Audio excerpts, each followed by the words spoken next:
ना जाने काल की कर डारे, किस विध ढल जा पासावे। पर जिन आते सरते मौत खुड़क दी, उनानू केड़ा हासावे। फिर उनसे पूछा, क्या आप कभी प्रसन्न नहीं होते, ऐसे कैसे जी रहे हो? तब उन्होंने बताया कि मैं प्रसन्न होता हूँ, साध मिले साढ़े शादी होंदी, विछड़ जा दिलगिरी वे, अख दे नानक सुनो जिहाना, ये मुश्किल हाल फकीरी वे। नानक साहिब जी कह रहे हैं कि जब मेरे भक्त, मेरी साध संगत यहाँ आती है सत्संग श्रवण करने के लिए, तो मेरी खुशी का कोई ठिकाना नहीं हो रहता। वो हमारे साथी है, वो हमारी खुशी है। और जब ये वापस जाते हैं संसार में यहाँ से, तो फिर मुझे दिलगिरी होती है, बहुत परेशानी, दुख हो जाता है, चिंता लग जाती है कि कहीं ऐसा ना हो ये मेरे बच्चों को, जिनको मैंने मुश्किल से मार्ग पर लाया है, सत्य बताया है, परमात्मा का सच्चा ज्ञान समझाया है, कहीं कोई काल, क्योंकि संसार में इस ज्ञान के जानने वाले व्यक्ति नहीं हैं। एक अकेला एक संत होता है जो सतमार्ग देता है, असंतों की गिनती नहीं होती। उनसे प्रभावित अन्य श्रद्धालु भी फिर उसी की बोली बोलते हैं, वही क्रियाएं करते हैं। तो नानक साहिब जी कहा करते कि मुझे फिर चिंता बन जाती है, कहीं मेरी फसल में कीड़ा ना लग जा, यानी कोई काल का दूत इनको भ्रमित ना कर दे, इनका जीवन नष्ट हो जा। कहते हैं साध मिले साढ़ा शादी होंगी, जब ये वापस आते हैं एज इट इज, तो मेरी खुशी का ठिकाना नहीं रहता कि परमात्मा की दया से अभी ये बचे हुए हैं। और विछड़ जा दिलगिरी वे, जब ये यहाँ से जाते हैं तब मुझे बड़ी परेशानी होती है, मुझे चिंता बन जाती है। क्यों बन जाती है? अख दे नानक सुनो जिहाना, मुश्किल हाल फकीरी वे। फकीरी में भक्ति, फकीर का अर्थ होता है सभी बुराइयों से हटकर सबका परित्याग करके भक्ति करे। तो जैसे भी बुराइयां कुरीतियां संतों ने हटाने की चेष्टा की, तो अन्य समाज ने उसको लगाने की चेष्टा की। तो जिस कारण से भक्त और संसार के अंदर सदा से ही विरोध बना रहा, क्योंकि संसार की जो रीतियां रिवाज हैं वो काल प्रेरित है, वो यही रहने की है। और संतों की मर्यादा इस काल की मर्यादाओं से हटकर है, वो भक्ति बाधक है। इसलिए अन्य समाज के लोग कहते हैं देखो इन्होंने तो माता धोकनी भी छोड़ दी, इन्होंने तो बाबा श्याम जी भी नहीं पूज रहे हैं, ये तो ऐसे भी नहीं कर रहे हैं, ये तो दिवाली भी नहीं मना रहे हैं, ये कैसे हो गए हैं, इन तो बट्ठा बैठा दिया। एक भक्त बतावा था, कहने लगा जी आज 10 वर्ष हो गए हमने कोई त्योहार नहीं मना लिया। नाम लिया था उसने उस दिन, फिर वो अपने दुख गिनावा था, कह रहा था जी हमने 10 वर्ष हो गए हमारा त्योहार नहीं मन लिया, ना होली ना दिवाली ना तीज ना कोई अन्य। क्या कारण? कि हमारा परिवार है, कभी तो हमारे घर में कोई खुद जवान भाई की मृत्यु हो जाती है, 1 वर्ष उसकी चिंता पूरी होती है, तब तक दूसरा कोई रिश्तेदार निकट में, जैसे बहन का पति मर गया, फिर त्योहार मने नहीं, फिर कोई बिल्कुल साथ में का केताऊ का मर गया जवान, फिर ऐसे फिर लड़का मर गया। 10 वर्ष हो गए हमने त्योहार नहीं मना लिया। तो फिर इन त्योहारों को किस लिए मनाते हैं? या तो फिर भी मनाओ अगर इतने कंपलसरी है तो। ये कहने का भाव ये है यहाँ कुछ मनाने की जरूरत ना है, यहाँ तो भगवान के गुण गान की आवश्यकता है। और उस समय को याद रखे, ये जाने का समय याद रखे। अब हम कितने मूर्ख बना रखे हैं। ये दास सत्संग करने जाया करता था,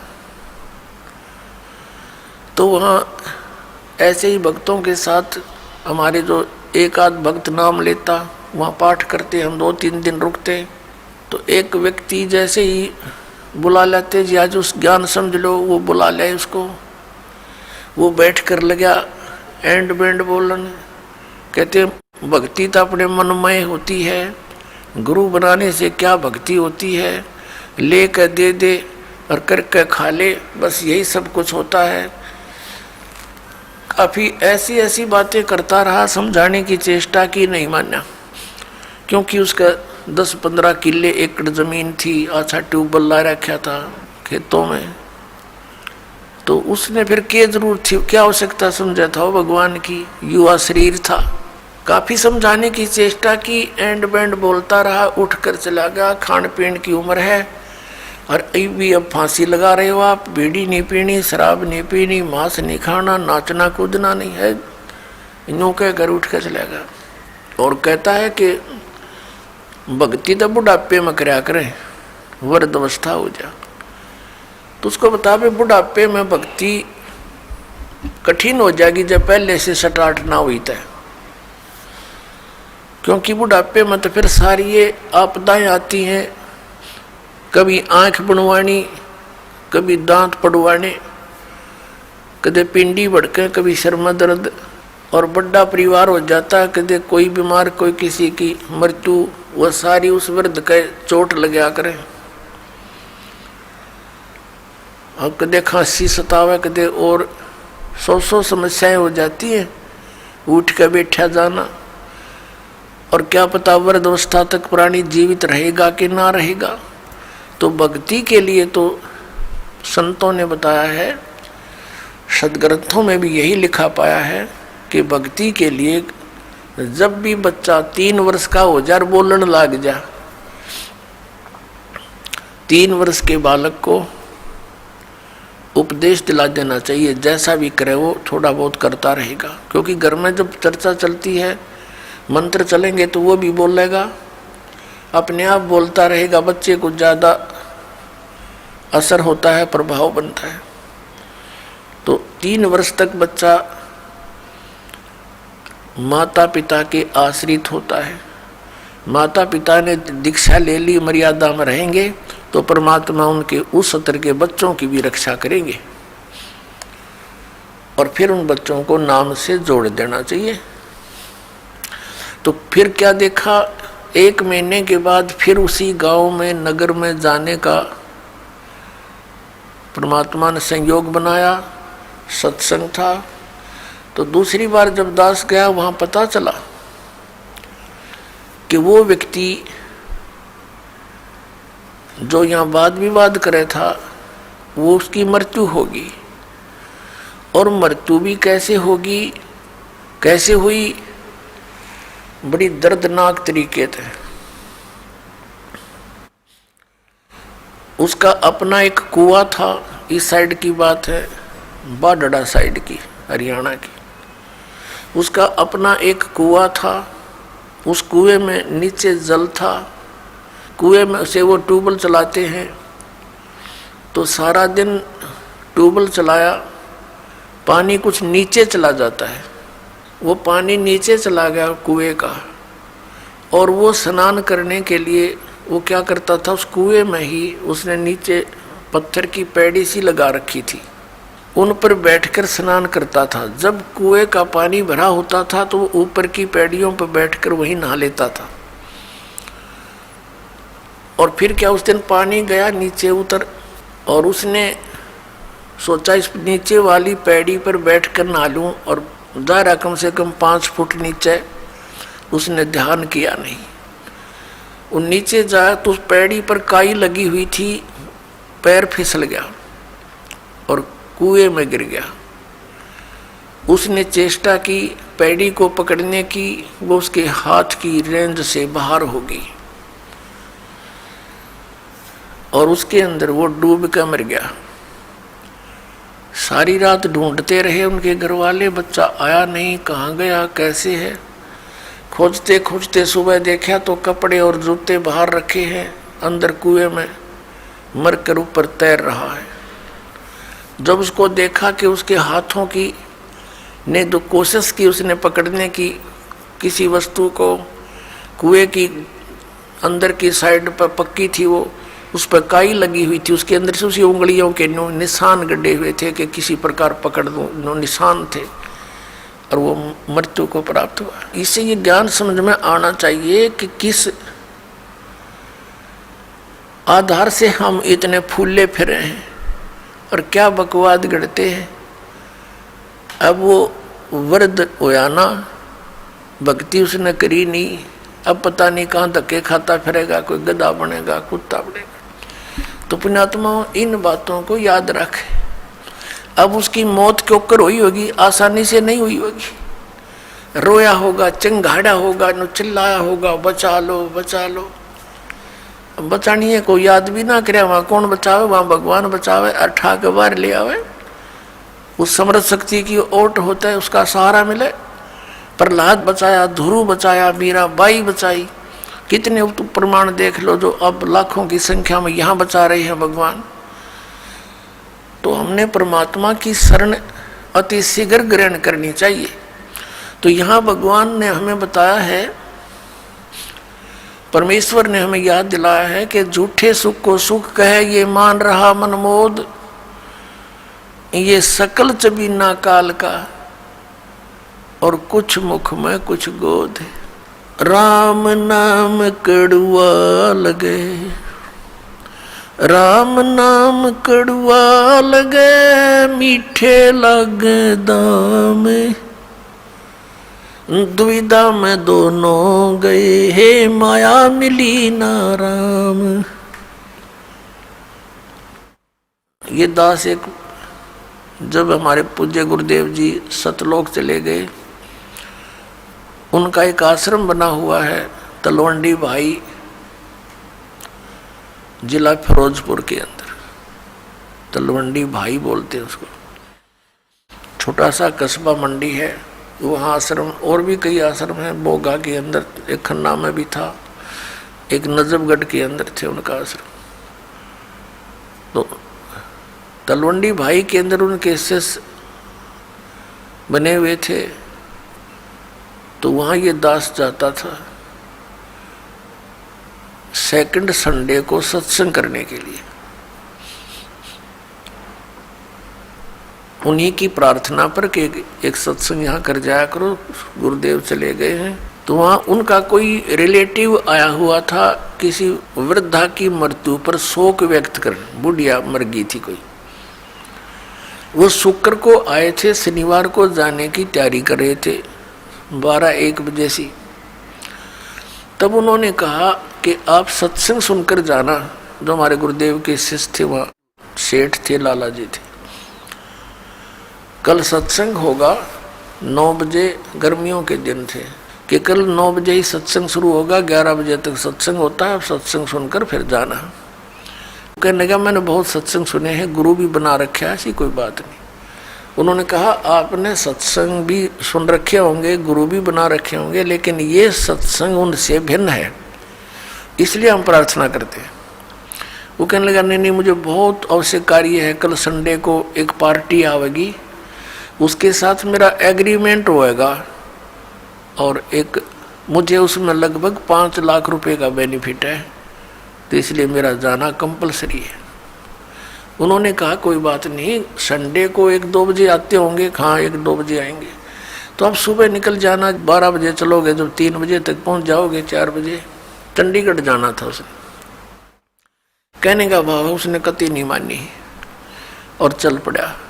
पूरा परिवार था, यानी 4 सदस्य थे घर के, वो 2 पति पत्नी, 2 उनके बच्चे।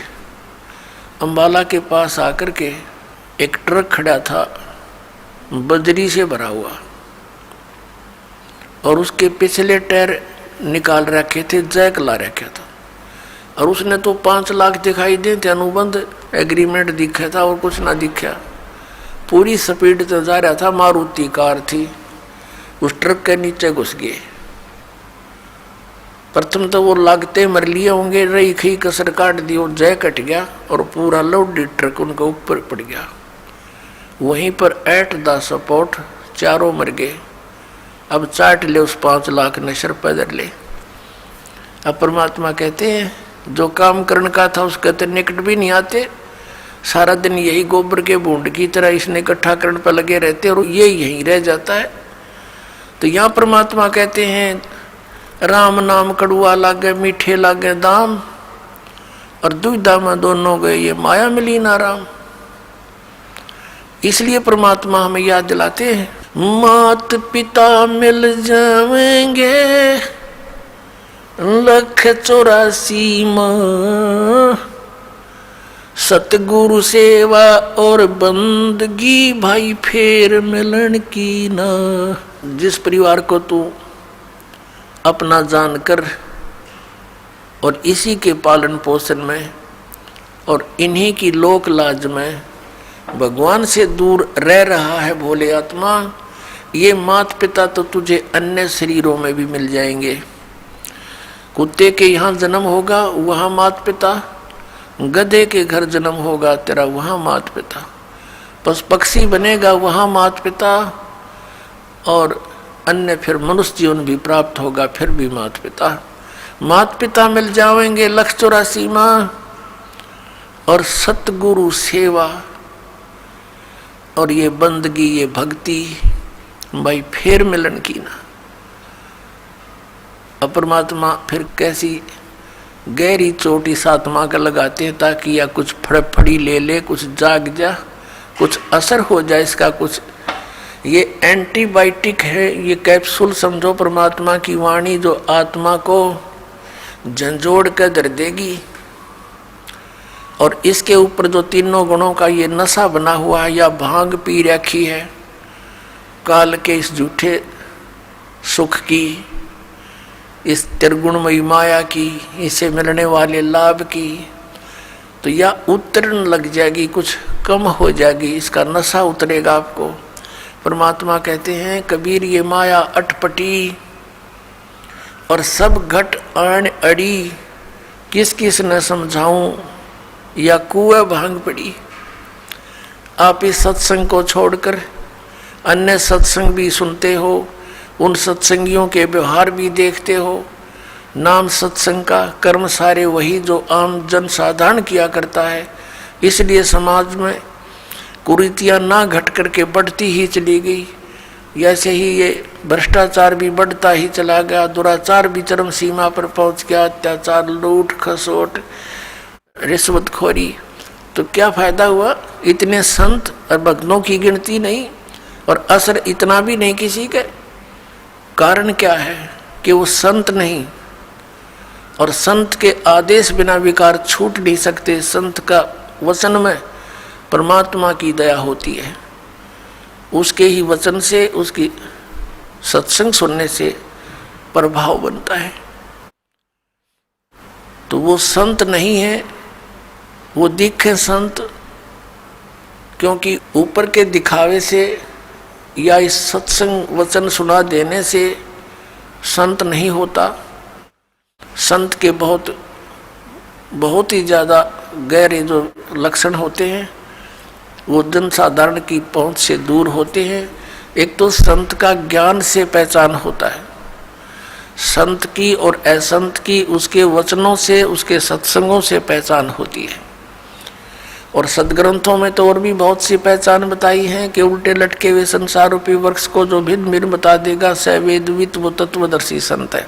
गीता जी अध्याय नंबर 15 के श्लोक नंबर 1 में यही ज्ञान दिया है। और संत की और असंत की पहचान उसके ऊपर के दिखावे से नहीं होती, ऊपर के आडंबर से नहीं होती, उसके ज्ञान से होती है। और फिर समाधान के मंत्र से होती है।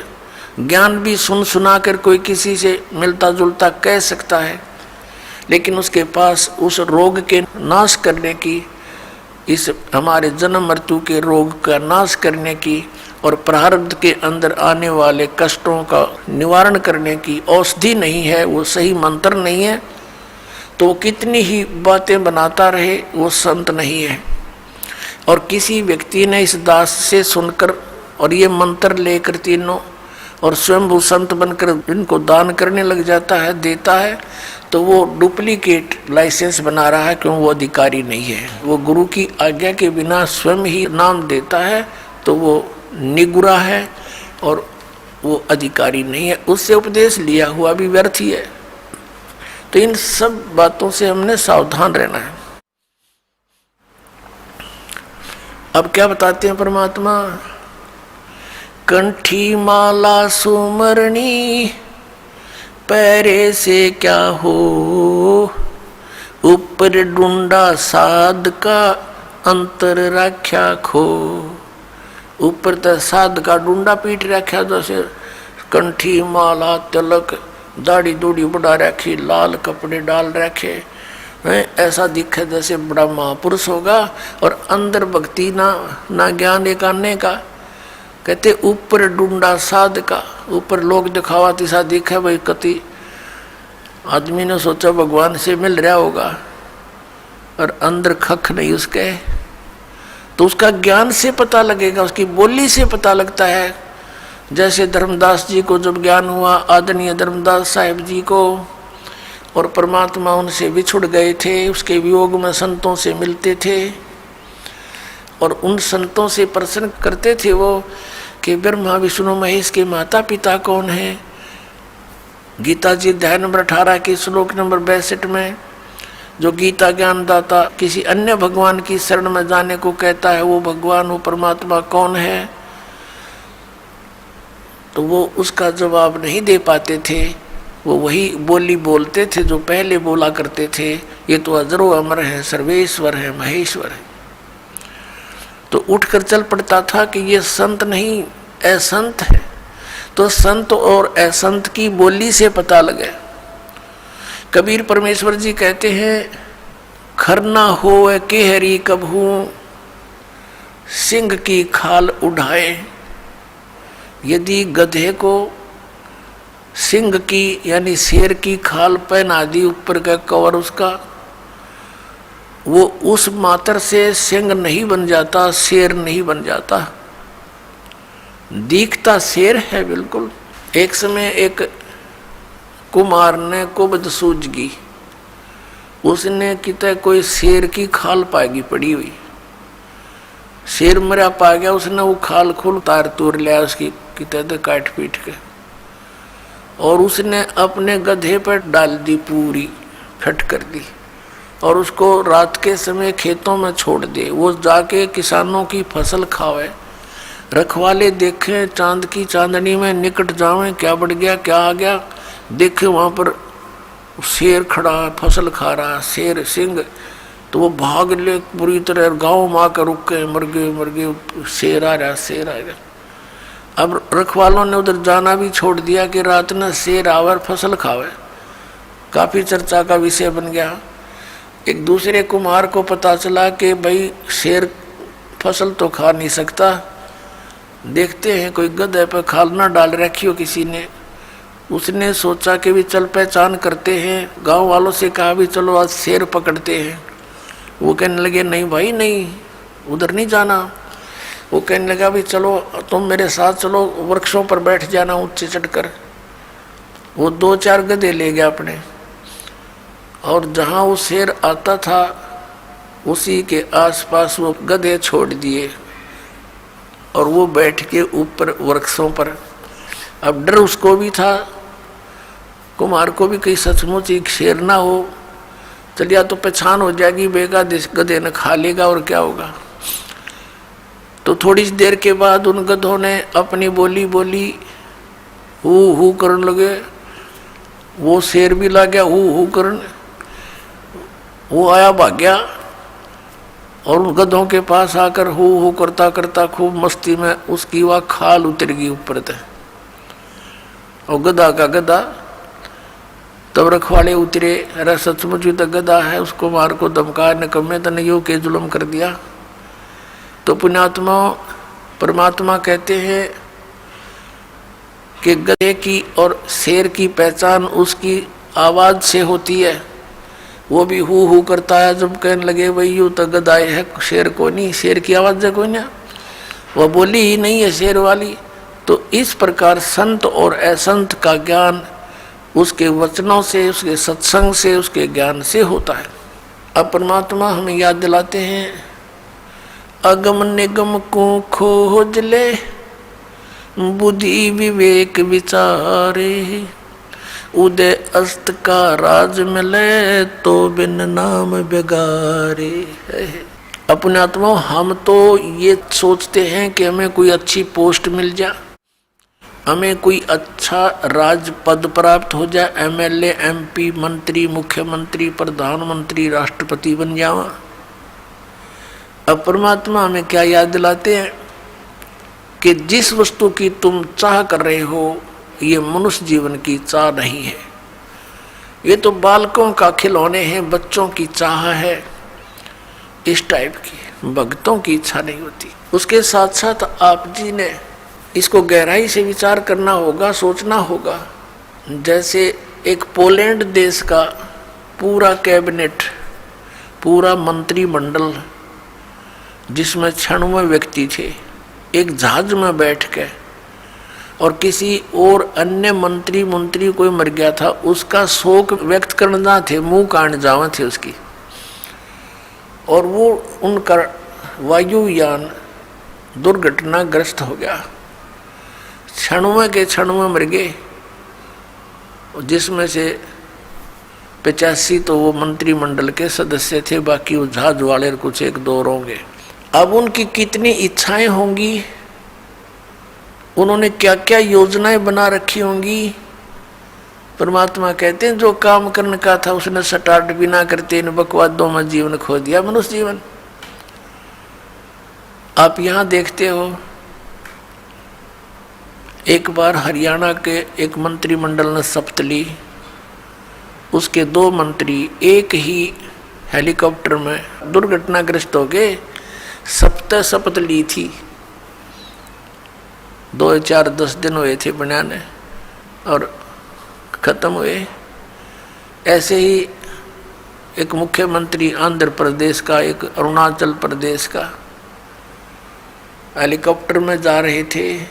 आगे उनकी इंतजार में, उनके स्वागत में, उनका माला डालने के लिए लोग खड़े थे अपने स्वार्थवश, और वो दुर्घटनाग्रस्त हो गए। एक की तो 3 दिन में लाश मिली थी, और एक की 1 हफ्ते में गिद्दड़ घसीटे थे उन्हें। पुण्यात्मा, इस तत्व ज्ञान से आपके हृदय में केवल भगवान शेष रह जाओगा, जो ज्ञान ध्यान से सुनोगे तो। ये काम करने के मनुष्य जीवन के, अब हम एक परमात्मा से दूर होकर तत्व ज्ञान के अभाव से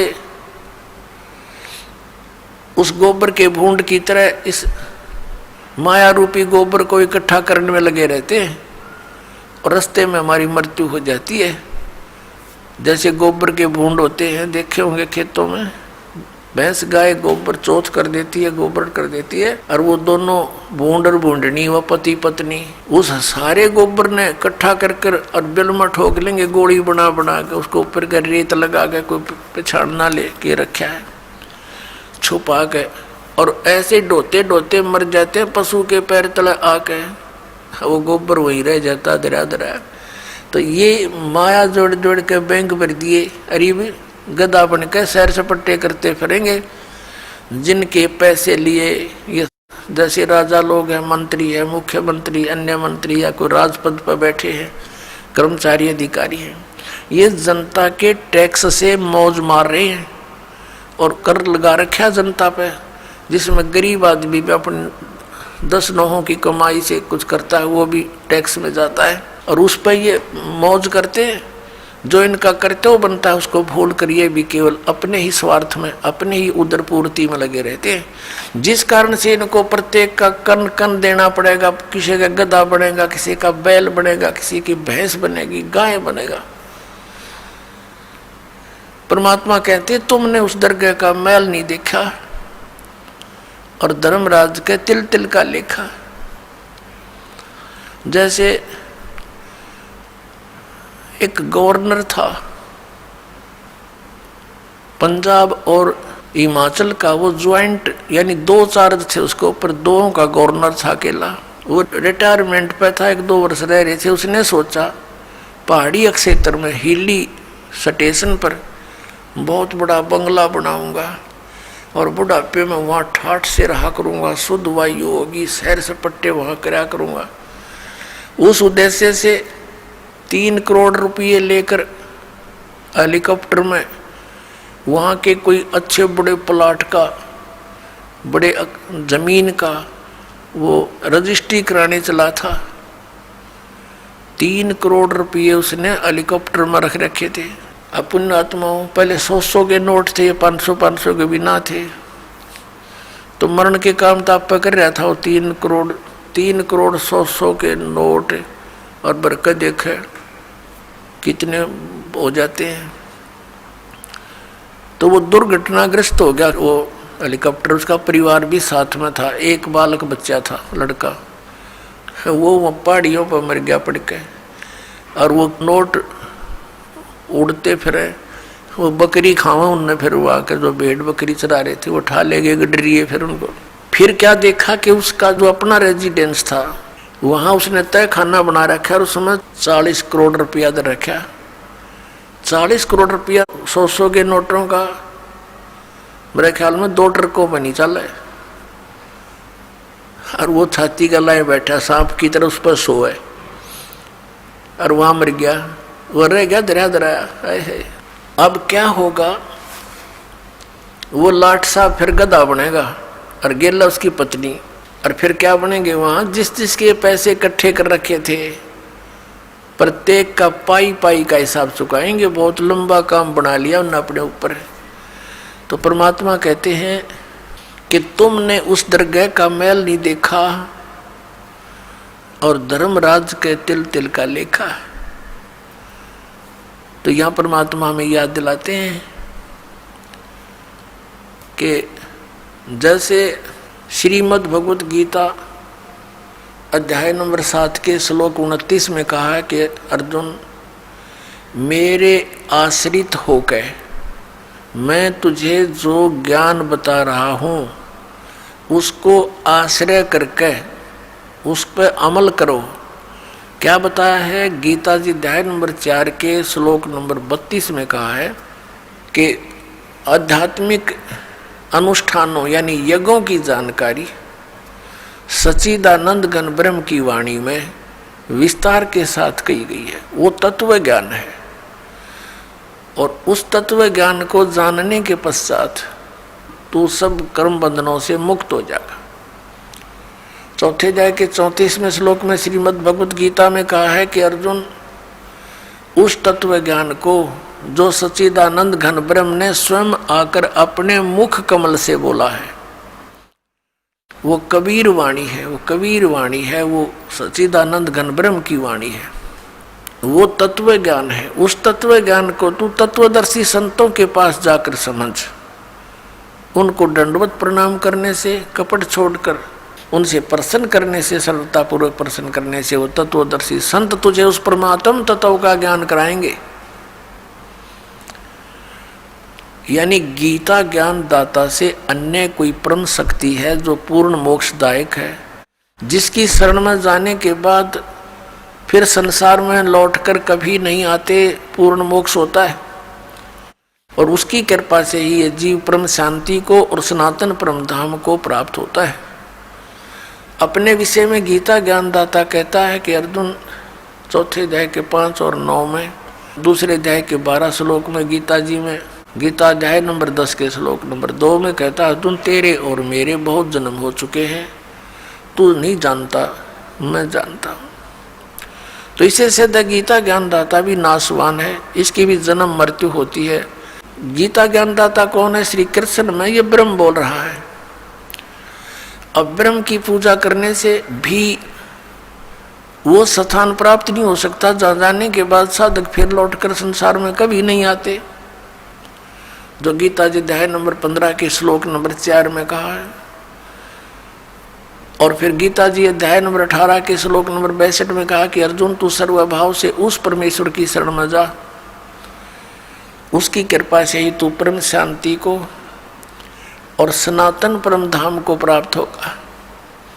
तो इससे सिद्ध हो गया कि उस गीता ज्ञानदाता से अन्य कोई परमेश्वर है जिसकी कृपा से वो सारा ये जन्म मृत्यु का ये झंझट, ये रोग, ये कति कटेगा और उसी से परम शांति होगी। अपने विषय में गीता ज्ञानदाता 8वें अध्याय के 5 और 7 श्लोक में कहता है कि तू युद्ध भी कर, मेरी भक्ति भी कर, यानी मेरी शरण में रहेगा, युद्ध तो करना पड़ेगा तुझे, इससे परम शांति नहीं हो सकती। जन्म मरण का रोग नहीं कट सकता क्योंकि वो स्वयं भी जन्म मृत्यु के अंदर है, गीता ज्ञानदाता। अब यहाँ प्रश्न चल रहा है कि 7वें अध्याय के 29वें श्लोक में उसने क्या कहा है कि अर्जुन, मैं जो तुझे ज्ञान बता रहा हूं और उस ज्ञान को जो आश्रय करके तत्वदर्शी संत की खोज कर लेता है और जो केवल जरा और मरण से छूटने का ही प्रयत्न कर रहा है,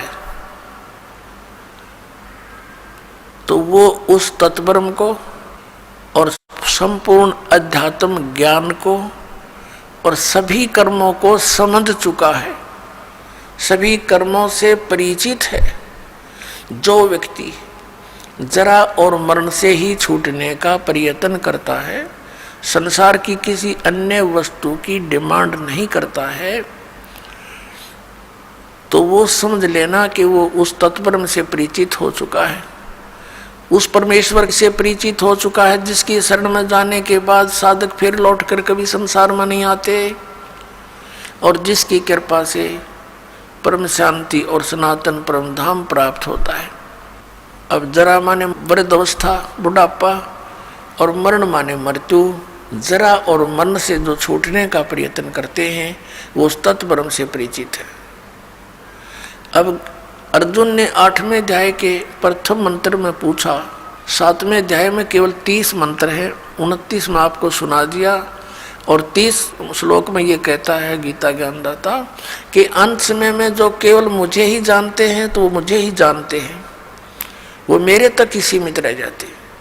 फिर 8वें अध्याय के प्रथम मंत्र में अर्जुन ने पूछा, फिर किम तत्ब्रह्म, जिसको जानने के बाद प्राणी जरा और मरण से ही छूटने का प्रयत्न करता, वो किम तत्ब्रह्म, उसके विषय में बताया कि वो परम अक्षर ब्रह्म है। 8वें अध्याय के 3रे श्लोक में। गीता जी के अध्याय 8 के श्लोक नंबर 5 और 7 में तो वो अपनी भक्ति बताता है कि मेरी साधना कर, मुझ में भाव वाला बन, मुझे ही प्राप्त होगा, तो युद्ध भी कर।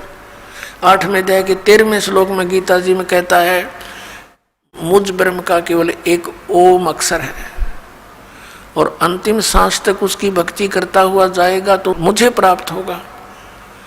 गीता जी अध्याय नंबर 8 के श्लोक नंबर 6 में एक विशेष निर्णायक ज्ञान दिया है कि अंत समय में जो जिसमें भावित होता है, जिसकी आस्था जिसके अंदर रह जाती है, वो उसी को प्राप्त होता है। यही सूक्ष्म वेद में कहा कि जहाँ आशा ता बासा हुई और मन कर्म वचन सुमरियो सोई। अब गीता जी अध्याय नंबर 17 के श्लोक नंबर 23 में कहा है ओम तत्सत इति निर्देश है ब्रह्मण त्रिविध समर्थ ब्राह्मणा तेन वेदा च विहिता पुरा। ब्राह्मण माने तत्वदर्शी संत, वैसे ब्राह्मण का अर्थ होता ब्राह्मण से जो ब्रह्म पहचाने। अब जैसे ओरिजिनल सतगुरु तो कबीर साहब थे और कबीर साहब तो एक और ये नकली सतगुरुओं का अंत नहीं, ऐसे ही ब्राह्मण का अर्थ असली होता है वो व्यक्ति जिसने भगवान को जान लिया। बाकी ठीक है, छोटी मोटी को अन्य क्रियाओं से भी ब्राह्मण की पदवी कोई पा रहा है तो वो अलग ब्राह्मण है। कि ओम तत्सत इति निर्देश है ब्रह्मण। ब्रह्मण माने सच्चिदानंद घन ब्रह्म, यानी पूर्ण परमात्मा परम अक्षर ब्रह्म के पाने की, उसके सिमरण की इस 3 नाम का निर्देश है। ओम तत्सत इति निर्देश है। निर्देश माने फाइनल फैसला, डायरेक्शन। डायरेक्शन का अर्थ है अन्य बिल्कुल नहीं, केवल वही, नथिंग एल्स। ये 17वें अध्याय के 23वें श्लोक में ओम तत्सत इति, बस यही निर्देश, फाइनल ऑर्डर। और ब्रह्मण सच्चिदानंद घन ब्रह्म के त्रिविध समर्थ है, उसका 3 विधि से सिमरण की विधि है, 3 प्रकार से सिमरण होता है। और जिन पुण्यात्माओं को इस दास से ये तीनों मंत्र प्राप्त हैं, उनको पता है कि इनकी सिमरण की विधि 3 प्रकार से कैसे है। एक मंत्र ओम तो सार्वजनिक है, इसमें तत् ये सांकेतिक और सत भी सांकेतिक। गीता जी अध्याय नंबर 15 के श्लोक नंबर 16 और 17 में 3 पुरुष बताए हैं, एक सरपुरुष, अक्षर पुरुष। इन दोनों को रिजेक्ट किया है।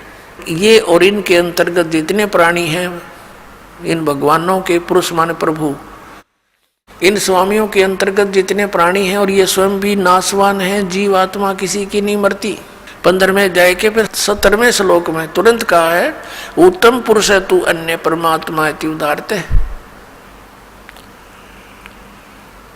कि इन दोनों से गीता अध्याय 15 के श्लोक 16 में वर्णित सरपुरुष और अक्षर पुरुष, इन 2 प्रभुओं से उत्तम पुरुष, इनसे श्रेष्ठ पुरुष तो कोई और ही है, अन्य ही है।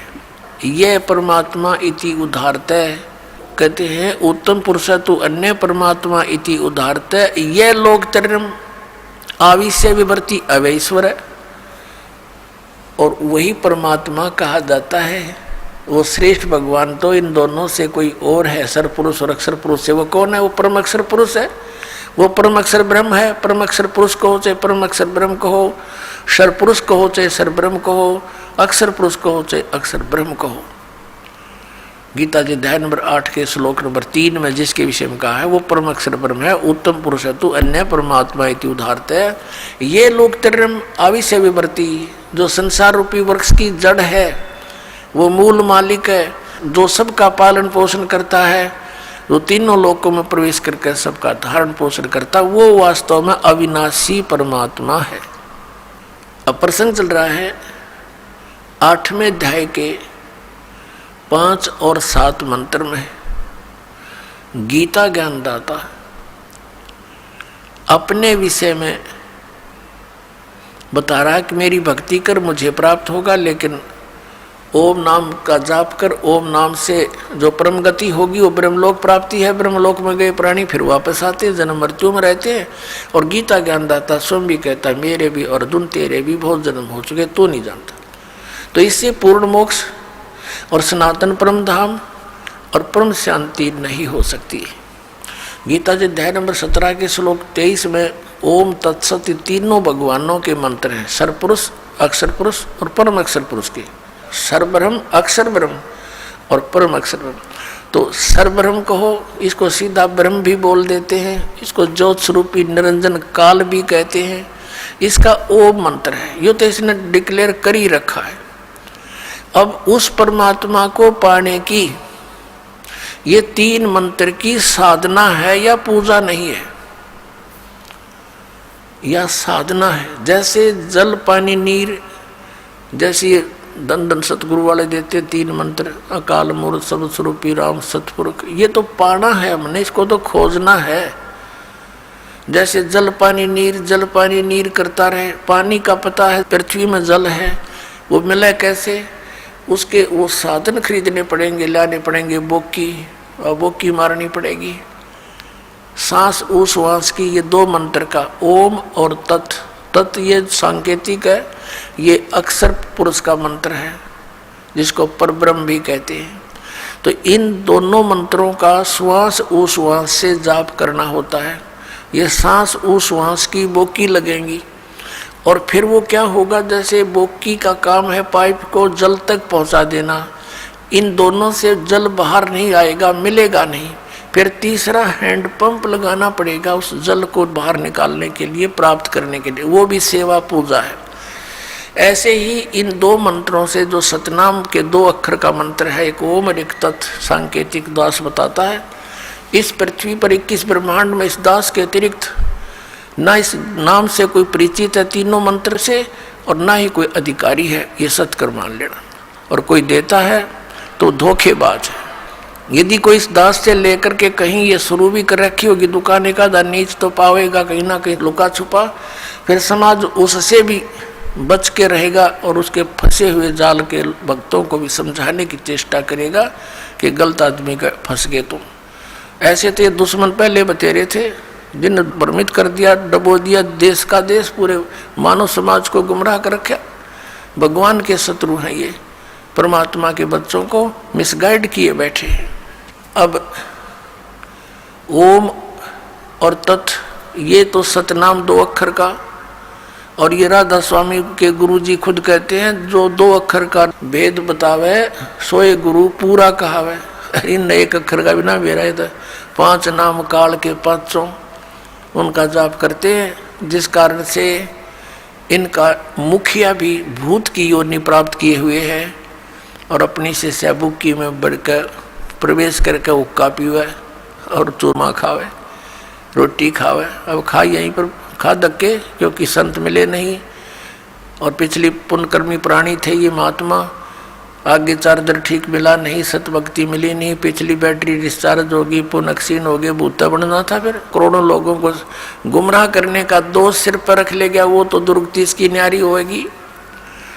ये सत्कर्माना पुण्यात्मा दास का कोई उससे भाई बंटवारा ना, कोई किसी चीज का हिस्से में साझा नहीं कि उसको उनको कोई झूठ बोल कर जनता को अपने पीछे लगा कर उनका कोई हिस्सा लेता हूँ, नहीं। परमात्मा ने इस दास को वो ज्ञान दे दिया जो किसी के पास नहीं, इसके बिना जीव का कल्याण कति नहीं। परमात्मा के बच्चे अपना जीवन नाश कर रहे हैं। मुझे बहुत रोना आता कई बार बैठ कर के कौन सी साइड से समझाऊं भगवान, आप पर दया करिए अपने बच्चों को। आपने ये शुरुआत की है तो इसको पार भी लगाना परमात्मा, हम जीवों के बस का नहीं है इतने बड़े मिशन को सफल करना, आप ही दया करियो। तो पुण्यात्मा जो प्रसंग चल रहा है कि जैसे हैंड पंप लगाया, बोकी पहुंच गई, पाइप भी नीचे चलेगी, बोकी का काम हो गया पूरा। अब पाइप जो है उसके ऊपर एक हैंड पंप लगाना पड़ेगा। अब वो हैंड पंप को भी फिर उसकी पूजा है, उसका सिमरण करना है, वो सारनाम है, ये सतनाम है 2 अक्षर का, एक ओम और तत्, और सत जो है ये सांकेतिक है, ये सारनाम है। तो ये पूरे प्रोसीजर का सिमरण करने से पूरा सिस्टम जब सिमरण लगेगा तो पूरे सिस्टम से पानी बाहर आएगा। तो हम पूजा नहीं करते, ये पूजा तो हम जल की करते हैं, हैंडपंप लगाए हैं, जल की पूजा कर रहे हैं। उस वस्तु को प्राप्ति के लिए जो भी हम साधन अपना रहे हैं वो तो साधन है। तो ऐसे ये साधना है उस परम अक्षर ब्रह्म के पाने की। ओम तत्सत इति निर्देश ब्रह्मण है तिर्विधय समर्थ है, उस सच्चिदानंद घन ब्रह्म के सिमरण की, उसको प्राप्ति करने की ये 3 मंत्र का निर्देश है। तो अब गीता जी अध्याय नंबर 8 के श्लोक नंबर 7-5 के अंदर तो वो अपने विषय में कहता है मेरी भक्ति कर मुझे प्राप्त होगा, लेकिन जन्म मृत्यु तेरी भी रहेगी मेरी भी रहेगी। गीता जी अध्याय नंबर 8 के ही श्लोक नंबर 8, 9, 10 में गीता ज्ञानदाता कहता है कि उस परम अक्षर ब्रह्म आदि पुरुष परमेश्वर की भक्ति करने वाला उसी को प्राप्त होता है। उसके लिए इसने ऑप्शन छोड़ दिया कि मुझे मालूम नहीं, तत्वदर्शी संतों को पूछो। अब प्रसंग चल रहा है कि 7वें अध्याय के 29वें श्लोक में कहा है कि अर्जुन जब तुझे पूरा अध्यात्म ज्ञान हो जाएगा और तत्व ज्ञान से उस तत्वब्रह्म से परिचित हो जाएगा और सभी कर्मों से परिचित हो जाएगा, फिर वो प्राणी यहाँ की किसी वस्तु की डिमांड नहीं करता। तो पुण्यात्माओं ये कर्मों की जानकारी आपको दी जा रही है आज के सत्संग में। अब जैसे शंका आ जाती है कि एक तरफ तो विधान है परमात्मा का कि जैसे भी कर्म प्राणी करेगा उसका फल उसको अवश्य मिलेगा, दूसरी तरफ ये कहा जाता है गुरु बिन माला फेरते, गुरु बिन देते दान, गुरु बिन दोनों निष्फल हैं चाहे पूछो वेद पुराण। वे गुरु जी के बिना कोई दान पुण्य करते हैं वो व्यर्थ है, भक्ति भी करते हैं वो भी व्यर्थ है। दूसरी तरफ ये भी कहा गया भी जैसा कोई कर्म करेगा चाहे कैसा भी है वो भी उसको फल मिलेगा, बिल्कुल सत्य है। अब जैसे इन संतों ने मनमुखी जाप किए, किसी वेद के एक मंत्र को लेकर उसको सिद्ध करने के लिए सैकड़ों वर्ष बैठे रहे। अब परमात्मा की निमित्त किसी मंत्र को लेकर वेद के मंत्र का जाप रह रहकर करने से उसके अंदर सिद्धियां आ जाती हैं। सिंगल ओम नाम का जाप करने से भी सिद्धियां आ जाती हैं, क्योंकि कोई जड़ी है उसको एक अकेली जड़ी के खाने से कुछ अन्य लाभ है, और उस जड़ी को अन्य जड़ियों के साथ मिलाकर प्रयोग करने से वो कुछ और ही एक्स्ट्रा लाभ देता है। तो ऐसे इन मंत्रों को जानना आप, और फिर इनकी विधि के अंतर होता है। जैसे एक भक्त इसी बात से चला गया यहाँ से छोड़ करके, पहले तो आपने 7 मंत्रों के प्रथम मंत्र में भी वही मंत्र दे रखे हैं, सतनाम दिया, उसी को उल्ट सुलट करके ये दे दिया, ये क्या मंत्र हुए। तो ये अज्ञानी व्यक्ति जब तक ज्ञान समझ में नहीं आता वो नाम भी लेकर भी अपना जीवन व्यर्थ कर जाते हैं। तो पहले तो ये सोचना चाहिए कि जो ज्ञान दास दे रहा है वे वेदों में प्रमाणित है। फिर दूसरा, इस दास को पता है कि अकेला कौन से मंत्र से क्या लाभ होगा, उसको जोड़ देने से उसका क्या बेनिफिट होगा। तो इस प्रकार उसको अन्य तरीके से जाप करने से उसका क्या लाभ होगा, इस मंत्र से इसकी तरह जाप करने से उसका क्या लाभ होगा। तो ये डॉक्टर ही बता सकता है उस यूज ऑफ द मेडिसिन और उसके बेनिफिट। तो आप मरीज होकर के डॉक्टर के उसमें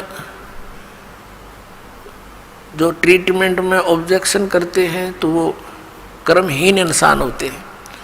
अपनी आत्मा दूसरी कारण ये बन गया कि ये भोली आत्मा पहले दूध के जले हुए हैं, नकली संतों से नकली नाम जाप कर कर के ये थक चुके हैं। अब इनको ये भी हो जाता है कि कहीं यहाँ भी हम ऐसे ही डले ढोते रहें। तो उसके लिए प्रार्थना करता है दास बार बार के उपदेश लेने से पहले आप जी पूर्ण रूप से अपनी शंकाओं का निवारण करवाएं, और फिर दीक्षा लो, 10 दिन पीछे ले लो, महीना पीछे ले लो, इतने दिन बीत गए और 10 दिन सही, 1 महीने 2 महीने पीछे ले लो। और जब उपदेश लेने के बाद फिर गुरुजी के वचनों में अविश्वास होना, ये आपका दुर्भाग्य होगा। इस दास के एक भी वचन पर आपको किसी भी प्रकार का अविश्वास नहीं होना चाहिए, ये ब्लाइंड फेथ करना पड़ेगा। और आप जी ने ब्लाइंड फेथ किया क्योंकि उन नकलियों के पास किया, उन्होंने आपकी भावना का, आपकी श्रद्धा का, आपके डिवोशन का दुरुपयोग किया, उनको ज्ञान था नहीं। आप जी पूरे मानव समाज ने ये सोचा गुरु जी जो कहते हो सही होता है। अब वहाँ दूध के जड़े हुए, अब यहाँ छाछ को भी फूंक मारने लग गए तुम। तो पहले उसको टेस्ट कर ले, बाद में ऑब्जेक्शन करें, यानी नाम लेने के बाद फिर मन में दोष आता है तो आप नाम रहित हो जाते हो। ये बहुत भयंकर और नाजुक दौर होता है इस भक्ति का, और काल ये चाहता है, उसने इसीलिए तो सारा जुगाड़ जोड़ रखा, नकली नरेश संत बना दिए। इंद्रादास स्वामी, धन धन सतगुरु, जय गुरुदेव, और ये विनोद वाला और ये जगमाल वाली वाला।